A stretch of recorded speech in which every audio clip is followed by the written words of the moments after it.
thank you. And sort of building on the last presentation, our experience recently has been using the idea of forced chromatin looping to overcome developmental silencing of embryonic and fetal beta-type globin genes. And as was mentioned previously, elevated levels of fetal hemoglobin are very beneficial to patients with hemoglobinopathies such as beta thalassemia and sickle cell disease.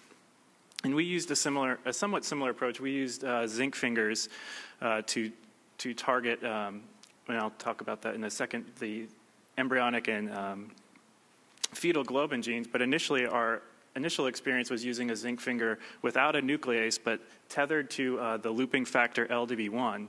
And what we found was that when you introduce that into a unique cell model system, that we were able to induce a promoter or an enhancer promoter contact that recapitulated a normal chromatin loop that you would see in normal red blood cells.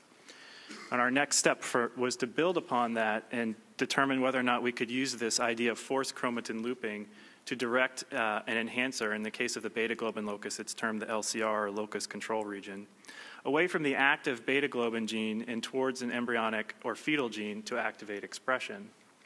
And this is just the simple schematic of what goes on in an adult gene, where the enhancer is physically contacting the promoter of the adult gene, resulting in high-level expression.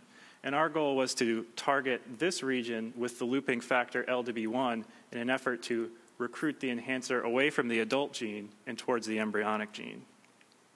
And that's illustrated basically here, where we took a zinc finger protein, fused it to LDB1, and these zinc finger proteins were designed to bind specifically to either the embryonic or fetal globin genes.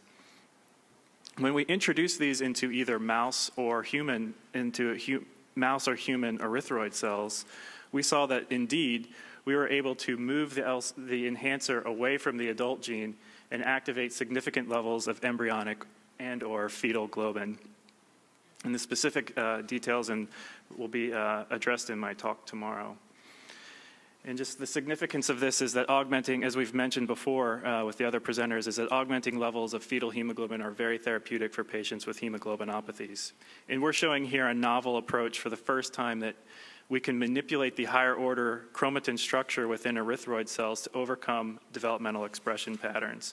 And this definitely has the possibility of being a novel therapeutic approach for patients with hemoglobinopathies.